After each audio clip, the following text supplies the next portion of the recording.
unang agawan dito sa pagong mga doy. Kailangan, siyempre, ako na naman yung taon yung nag-umpisa dito. Tapos dumating din yung Lancelot niya. Kaya na-iring man siya dito. Alangan lang naman yung tao na titigan lang namin yan. Siyempre, bigyan namin ng discount yan. Pinaglalaban nyo pa kasi yung pagong. Di kung sana hindi nyo to pinaglaban. Napagala-gala pa kayo ngayon sa mapa. It's your fault. Will you please repeat it? Umakyat na ako dito sa Gold Lane kasi binaog na yung tao ni Chakadal yung Laila de Lima namin dito mga doy. Si Chakadal kasi tumidala-dala kasi yung taong tong manika. Grabe din yung taong talaga makapokpok tong si Franco. Wala naman siyang power. Anin mo yung pokpok mo, Franco? Para may masabi lang talaga na may ginagawa ka, Franco. Masama ang tabas ng dila mo ah. Bakit ba? Nagbibiro lang ako.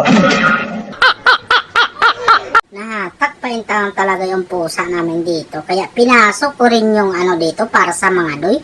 Kaya lang tinulak ng pliki rin. Naku po, napukpok na naman ako ng Franco. Sa puntong to, hindi na yung taon siya nagpanggap. Madaldal ka eh. Nakakahiya kasi. Kauremeli, bakit ko kamusta? Binabantayan talaga ni Franco yung kalahukan ko. Akalain mo naman yan mga doy, oh. Pupunta din sana ako talaga dyan. Magkunti sana ako sa pagong na yan. Kaya lang, ang bilis din kasi talagang maglakad-lakad tong Franco na to.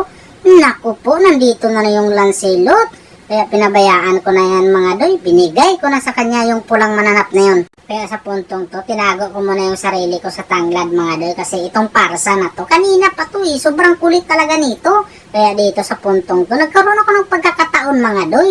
Binigyan ko siya, pinainom ko siyang nakaupo. Ikaw kasi, kanina ka pa hindi ka ba napapagod?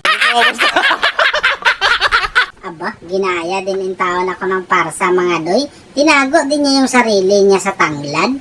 Kabisado ko yung mga ganyang mga galawan mga doy. Kumbaga, nakaready din talaga yung kahimtang ko na pwede akong makadalagan pa. Kumbaga, meron pa akong pagkakataon na dumalagan.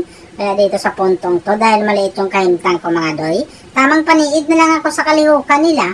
At dahil maliit na lang yung kahimtang ng lapo, isang street job ko lang yung taon talaga mga doy. Hindi yun kiisa, planado ko talaga yun. Huwag na kayong umapila dyan. Kahit maliit na lang yung kahimtang ko dito, inatake ko pa rin talaga yung malaking mananap. Nagsabi naman din ako sa mga kampi ko na atakihin yung malaking mananap. At dahil pumunta yung Lancelot mga doy, kaya tamang ikot-ikot na lang muna ako. Kasi kita nyo naman siguro yan, di ba?